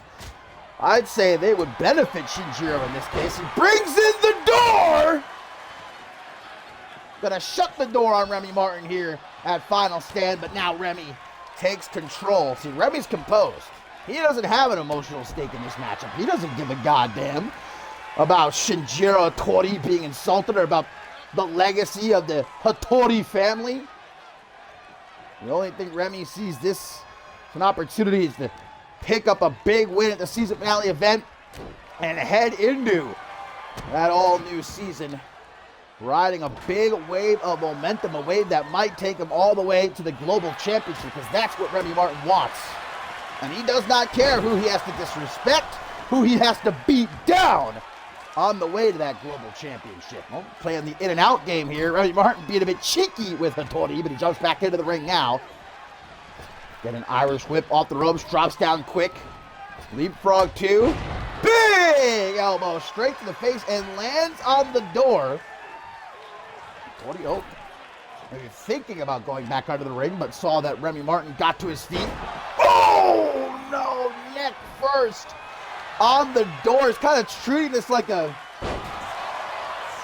plank of wood in the middle of the ring to inflict some added damage. Whatever maneuver he tries to hit Remy Martin with, and it's paying off so far. Why do we have a door underneath the ring? Your guess is as good as mine. Shea Hoxton keeps a good stock of spare doors, just in case. You never know when you might need a good door. Jiro Hattori lighting up the chest of Remy Martin before charging full steam ahead. Big old back elbow, gonna knock him out of the corner. And now placing him on top of the door. Sort of modified Fujiwara armbar, which Martin gets out of with a well-placed elbow to the side of the head. The only way this matchup ends is by pinfall or submission in the ring. Otherwise, there are no rules. Oh, or maybe not even in the ring. Falls count anywhere. I guess that makes sense. It's unsanctioned. There are no rules. Jiro, though, able to roll himself out of the way.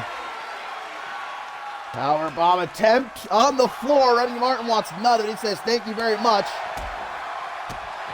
Combination, bam.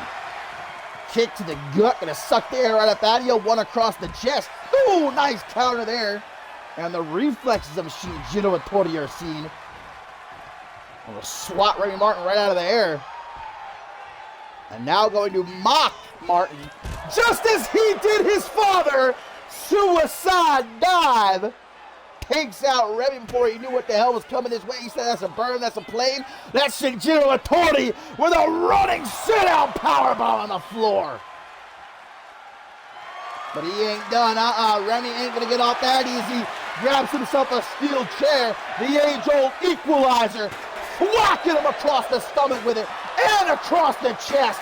And across the chest again.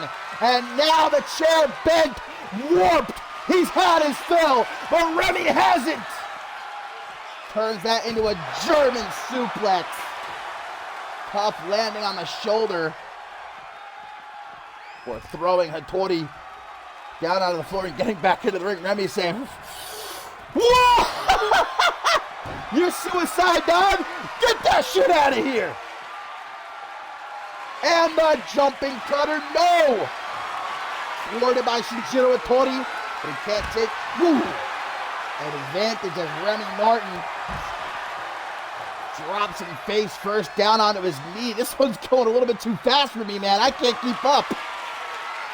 Hattori with another running sit-out powerbomb attempt. Remy says one was enough for me. Thank you.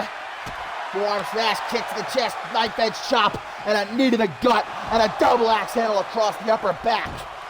Now Remy's calling for it again. Will the second time pay off? Jumping cutter on the velvet carpeting. 1, 2, but no velvet dreams for Shinjiro Hattori. Kicks out, but Remy just throws him again down onto the floor. Jumping elbow, the former Intercontinental Champion. It's a strange mix-up for him.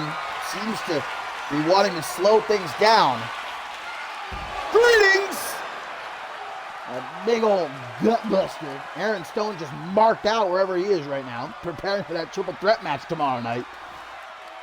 Now Remy gonna grab Shinjiro by the back of the head, throws him into the ring. And going up to the top of, watch out, ref.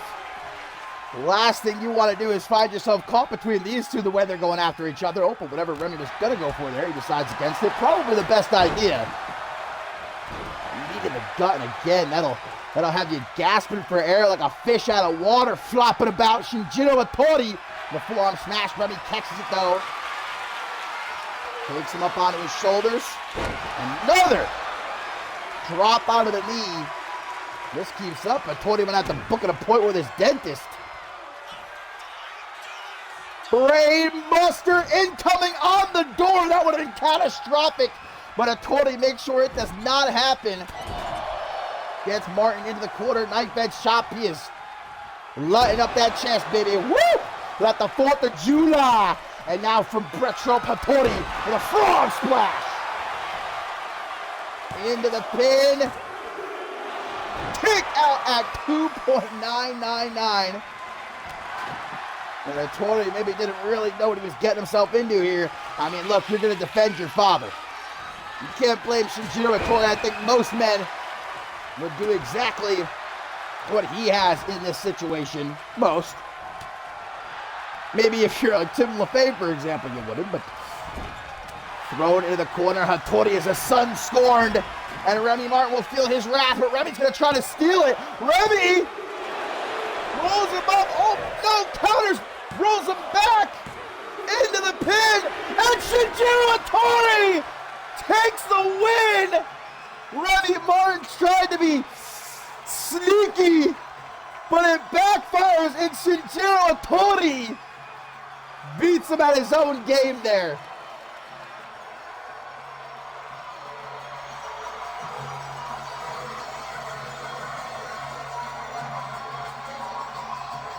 I feel like I just ran a marathon watching this match.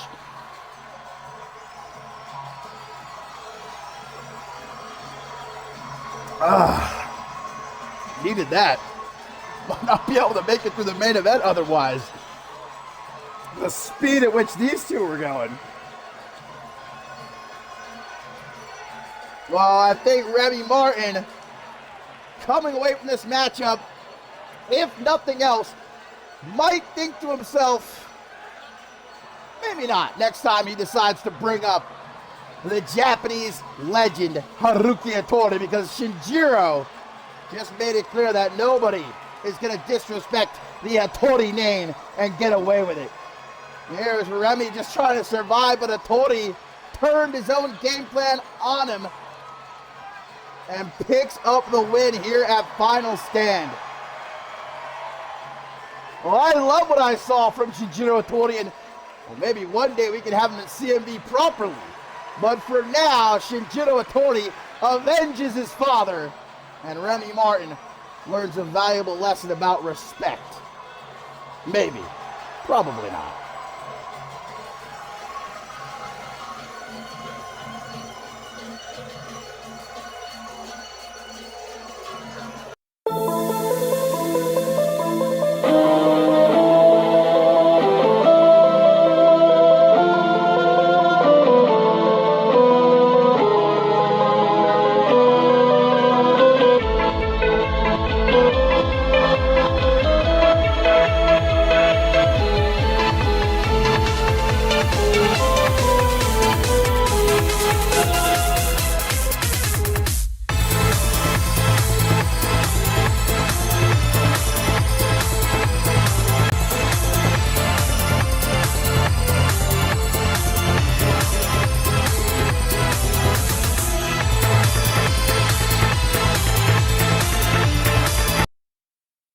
And it is now set for Final Stand, Las Vegas, Nevada. Isabella Almas, Ruby Riddell for the Women's World Championship.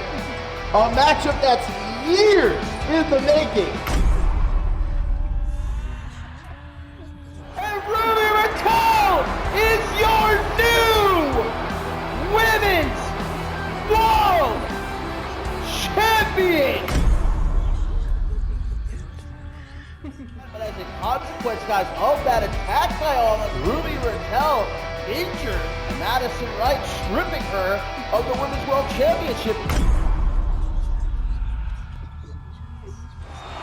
Stop! Ruby Riddell is the new Women's World Champion! Over 2 years she waited, stripped of the championship, never given a proper rematch. 6 wins, 1 goal. Earning a shot at the Women's World Championship come our season finale event. Almost does it! Isabella almost does it again! Feasting on the scratch to once again earn a Women's World Championship opportunity.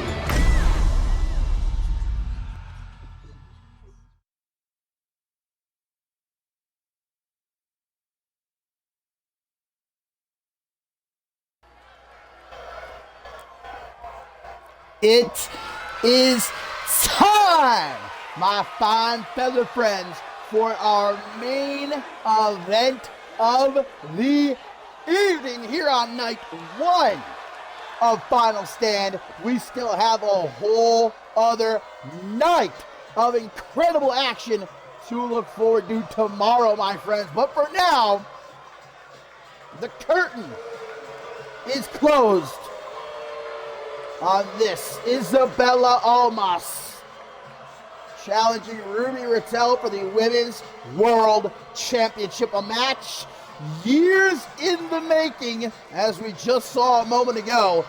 Isabella Almas responsible for Ruby Rattel's first reign as Women's World Champion coming to an unceremonious end. Will she again take it all away from the uncut gem? Almost been on a whole other level ever since her return a few months ago. Won the six-pack challenge at Attack in Australia. Might have come up short against Alice Blake with the Women's World Championship on the line, but the queen of our hearts, did she let that deter her? No! Stepped into the Elimination Chamber at Bloodsport, beat 5 other women to earn another shot, and now here at Final Stand, Isabella Almas won't so easily allow it to pass her by again. But Ruby Rattel worked too hard for far too long to become Women's World Champion once again. To allow it to all go up in smoke so soon, and especially at the hands of Isabella Almas.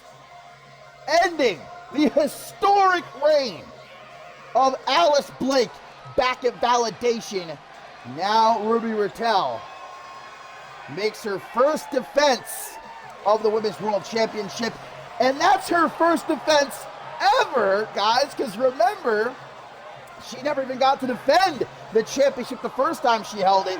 Isabella Almas attacked her, injured her, put her on the shelf, and she was forced to vacate it. So this is quite apropos. Like I said, long time coming.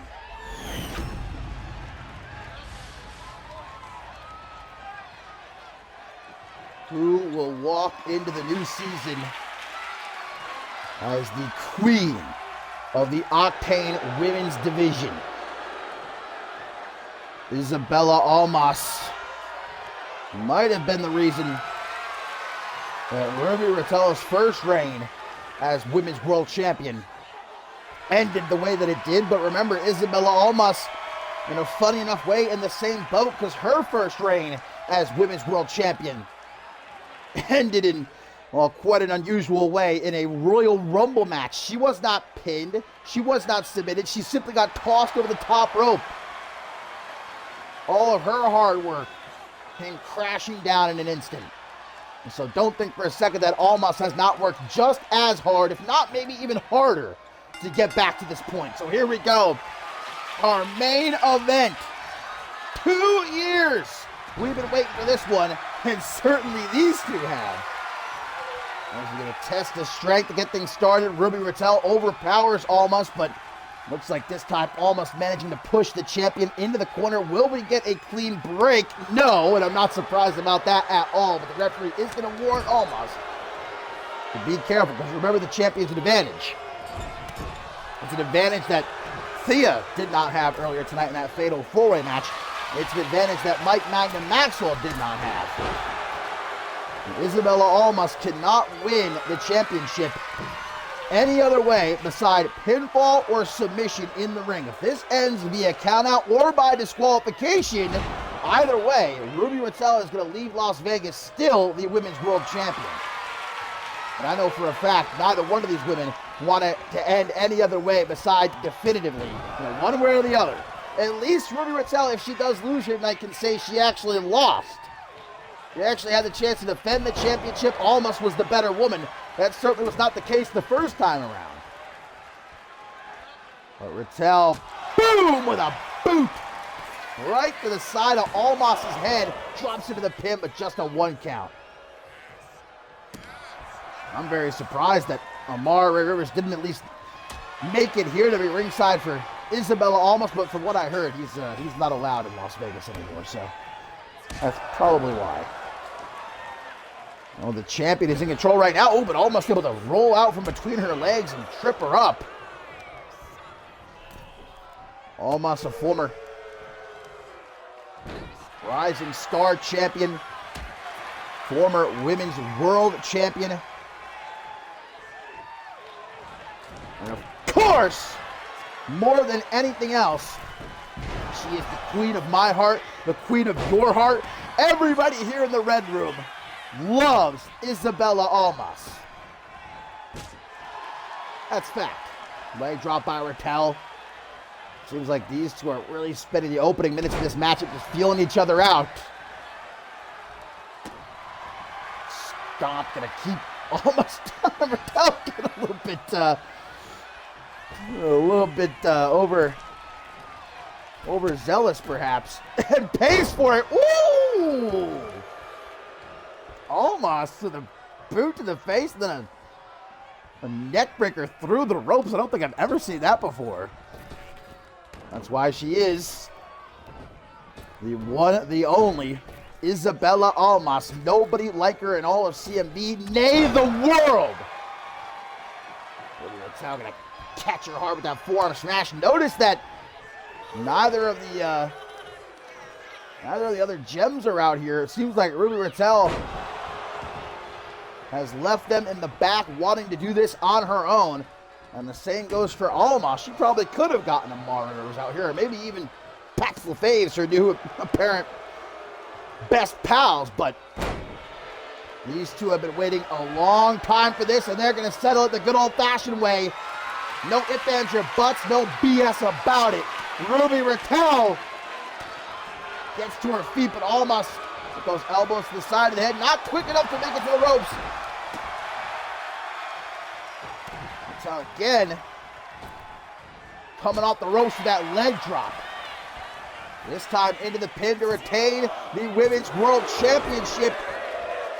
Ended the near year-long reign of Alice Blake as Women's World Champion. Did what so many could not. Literal legends, Hall of Famers came out of the woodwork to try and stop Alice Blake, and they could not, but Ruby Raquel did at Validation. Isabella Almas is now looking to take all that momentum and make it her own. Tune up that band, baby. The music is so sweet, and a perfect setup for the standing 450 splash. Center of the ring. 1, 2, kick out by the champ. Almost just goes right back into the corner. I thought she was going to with a super kick again, but instead a boot straight down the gullet of Ruby Raquel, guys. And our Women's World Champion is in a world of trouble right now, and you can see that she knows it too. Rolling to the outside of the ring to try and catch her breath, but look at Almas coming right after her. Not looking to allow that to happen, and especially not looking to allow Raquel to hang about at ringside. Almas got to get her back into the ring. Don't risk it, man. Don't risk this ending in a count out. Not after the journey we all went on to get to this point, to finally get this match, this showdown of epic proportions. And Almas is loving the way this match is going for her so far. Why wouldn't she? She's firmly in that driver's seat, but Raquel's not giving up. Back into the ring and met with a flurry. As the former queen of the ring looking for another big old boot from out of the corner. What does Raquel have to do here, guys? Oh my God, another one. This a third boot upside Ruby Raquel's head. She might be forgetting she's in Vegas right now. She thinks she's in Jersey. We are live in the Red Room, Shea Hoxton's Red Room, here in Las Vegas, Nevada, our main event, night 1 of our season finale final stand, and Isabella Almas might be on the verge of becoming a 2-time Women's World Champion the way it's looking right now, my friends. I do hate to say it. Oh no! Raquel up into the torture rack. Vintage Almas. Oh, she's giving her the torque. Giving it to her hard. Raquel does not give in though. Does not surrender. Almas has just got her in the palm of her hand here though. Raquel. There's life yet. And a boot of her own. There you go. Taste your own medicine. Off those ropes she goes, double knees to the back of the head. But Raquel knows it'll take more than that to keep down someone like Isabella Almas. Raquel gonna come out of the corner like a speeding bullet. Woo-hoo! Axe kick into the pin. She makes it 1, 2.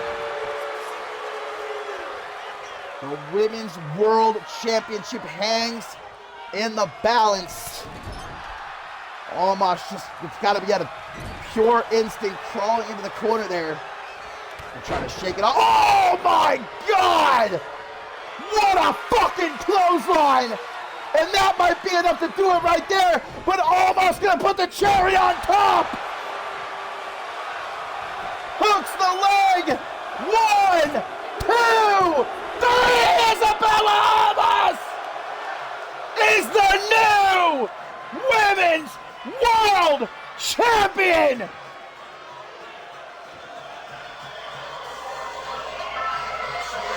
Fuck your fairy tale!